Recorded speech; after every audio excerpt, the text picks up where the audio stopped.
നമസ്കാരം, ഞാൻ doctor Kurian Thomas. കഴിഞ്ഞ വീഡിയോയിൽ നമ്മൾ ഒബ്സ്ട്രക്റ്റീവ് സ്ലീപ്പ് ആപ്നിയെ പറ്റി പറഞ്ഞല്ലോ. ഉറക്കത്തിൽ കൂർക്കം വലിക്കുക, കൂർക്കം വലി കൊണ്ട് ഉറക്കം തടസ്സപ്പെടുക, അതുകൊണ്ട് തന്നെ രാവിലെയെല്ലാം ക്ഷീണം വരികയും ശ്രദ്ധക്കുറവ് വരികയും ചെയ്യുന്ന അവസ്ഥയാണ് obstructive sleep apnoea. Obstructive sleep apnoea എങ്ങനെയാണ് ഉറപ്പിക്കുക, എന്തൊക്കെ ടെസ്റ്റുകൾ ചെയ്യണം, എങ്ങനെ അതിനെ ചികിത്സിക്കാം, ഇതാണ് ഇന്ന് ഞാൻ സംസാരിക്കാൻ പോകുന്നത്. ഒബ്സ്ട്രക്റ്റീവ് സ്ലീപ്പ് ആപ്നിയ കൺഫേം ചെയ്യുന്ന ടെസ്റ്റാണ് സ്ലീപ്പ് സ്റ്റഡി. രോഗികളെ നമ്മൾ ആശുപത്രിയിലോ ചിലപ്പോഴൊക്കെ അവരുടെ വീട്ടിൽ തന്നെ ഉറങ്ങാൻ അനുവദിക്കും. അതിനുശേഷം അവരെ ചില സെൻസറുകളൊക്കെ അറ്റാച്ച് ചെയ്യുകയും അവരുടെ ഓക്സിജൻ ലെവല്, അവർ ശ്വാസം വലിക്കുന്ന രീതി ഇത് അളക്കുകയും ചെയ്യും.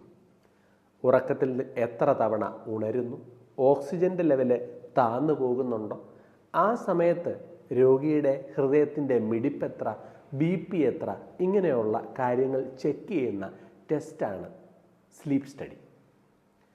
സ്ലീപ്പ് സ്റ്റഡി ചെയ്യുമ്പോൾ അവിടെ രോഗിക്ക് ഉറക്കത്തിൽ എത്ര ശ്വാസതടസ്സം നേരിടുന്നുവെന്ന് ഉറപ്പിക്കാൻ പറ്റും. ഒബ്സ്ട്രക്റ്റീവ് സ്ലീപ്പ് ആപ്നിയ ഉണ്ട് എന്ന് മനസ്സിലാക്കി കഴിഞ്ഞാൽ പിന്നെ ഈ സ്ലീപ്പ് സ്റ്റഡി ഒരു മാസ്ക് വെച്ചുകൊണ്ട് നമ്മൾ വീണ്ടും ചെയ്യും. അത് രോഗിയുടെ ചികിത്സയ്ക്ക് വേണ്ടിയായിട്ടാണ്.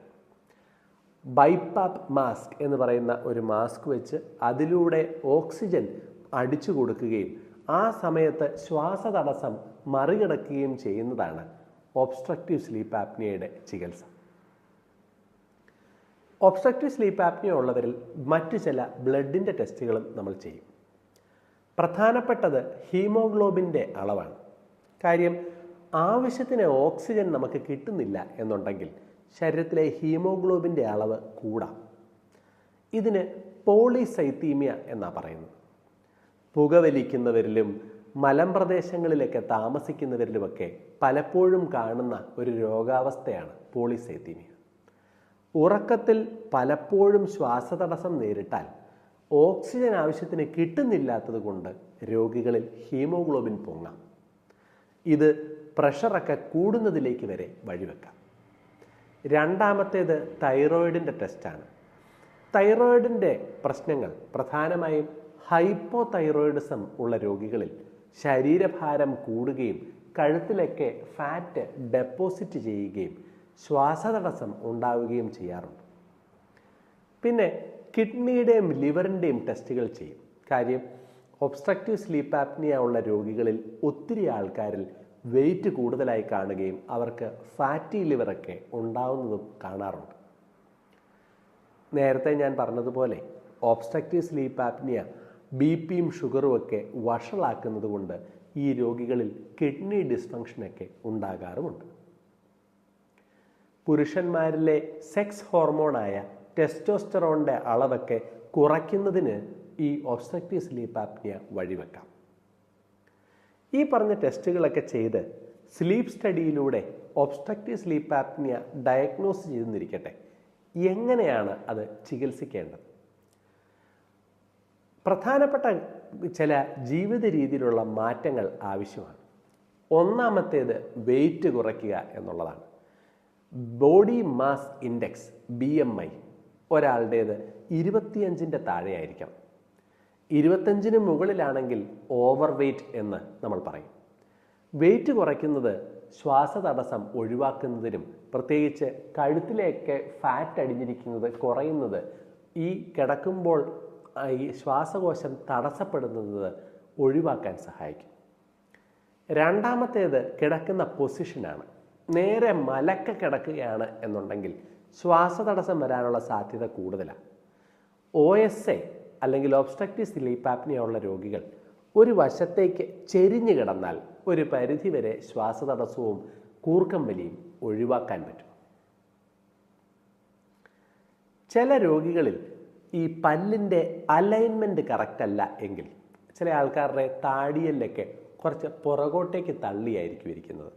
അങ്ങനെയുള്ള ആൾക്കാരിൽ അവരുടെ ബൈറ്റ് കറക്റ്റാക്കുന്നതിന് പല്ലിൻ്റെ ഡോക്ടർമാരുടെ സഹായം സ്വീകരിച്ചാൽ അത് ഒബ്സ്ട്രക്റ്റീവ് സ്ലീപ്പ് ആപ്നിയയിലേക്ക് വഴിവെക്കുന്ന ശ്വാസതടസ്സത്തിന് പരിഹാരമുണ്ടാക്കും.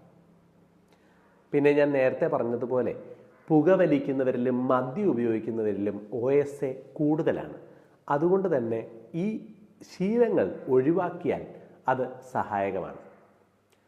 തൈറോയിഡ് പോലെയുള്ള രോഗങ്ങൾ കൃത്യമായി മരുന്നെടുത്ത് ചികിത്സിച്ച് അതുകൊണ്ട് തന്നെ വെയിറ്റും ക്രമീകരിച്ചാൽ OSAയ്ക്ക് സഹായകമാണ്. ഈ അടിസ്ഥാന കാര്യങ്ങൾ ചെയ്തു കഴിഞ്ഞാൽ പിന്നെ നമുക്ക് പ്രധാനപ്പെട്ട ചികിത്സയിലേക്ക് വരാം. അത് BiPAP യൂസ് ചെയ്യുന്നതാണ്. അപ്പോൾ CPAP അല്ലെങ്കിൽ BiPAP എന്ന രീതിയിൽ മാസ്കുകൾ ഘടിപ്പിച്ചുകൊണ്ട് രാത്രിയിൽ കിടന്നുറങ്ങുക. അതിൽ നിന്ന് ഓക്സിജൻ അടിച്ചു വരുന്നു എന്ന് പറയുന്നത് നമ്മുടെ ശ്വാസകോശം തടസ്സമുണ്ടാക്കുന്നത് മാറ്റുകയും ഫ്രീ ആയി ശ്വാസം എടുക്കുന്നതിന് രോഗികൾക്ക് സഹായകമാവുകയും ചെയ്യും. ചില ആൾക്കാർക്ക് മുഴുവനായി മൂക്കും വായും അടയുന്ന മാസ്കുകൾ ഉപയോഗിക്കുന്നതിന് ബുദ്ധിമുട്ടുണ്ടായാൽ മൂക്കിൽ മാത്രം വെക്കുന്ന മാസ്കുകൾ വരെയുണ്ട്. ഇവിടെ ഈ പടത്തിൽ നോക്കിയാൽ മൂക്കിലും വായിലും മാസ്ക് വെച്ചിരിക്കുന്ന ഒരു രോഗിയെയും ഈ വശത്ത് മൂക്കിൽ മാത്രം മാസ്ക് വെച്ചിരിക്കുന്ന ഒരു രോഗിയെയും നിങ്ങൾക്ക് കാണാൻ സാധിക്കും. കൃത്യമായ രീതിയിൽ മനസ്സിലാക്കി വെയിറ്റ് കുറയ്ക്കുകയും ഈ OSAയിലേക്ക് വഴിവെക്കുന്ന കാരണങ്ങൾ കൈകാര്യം ചെയ്യുകയും മാസ്ക് ഉപയോഗിച്ച് ഉറങ്ങുകയും ചെയ്താൽ ഇത് കൈകാര്യം ചെയ്യാനായിട്ടും ക്ഷീണമൊക്കെ മാറാനും അതുകൊണ്ട് തന്നെ BP, ഷുഗർ പോലെയുള്ള അസുഖങ്ങൾ വഷളാകുന്നതിലേക്ക് വഴിവെക്കാതിരിക്കാനും സാധിക്കും. ഈ രോഗത്തിൻ്റെ ലക്ഷണങ്ങളുണ്ടെങ്കിൽ ഒരു നല്ല പൾമനോളജിസ്റ്റിനെ അല്ലെങ്കിൽ ഒരു ന്യൂറോളജിസ്റ്റിനെ കണ്ട് സ്ലീപ്പ് സ്റ്റഡി ചെയ്യാനും വേണ്ട ചികിത്സ തുടങ്ങാനും ശ്രദ്ധിക്കുക. നന്ദി.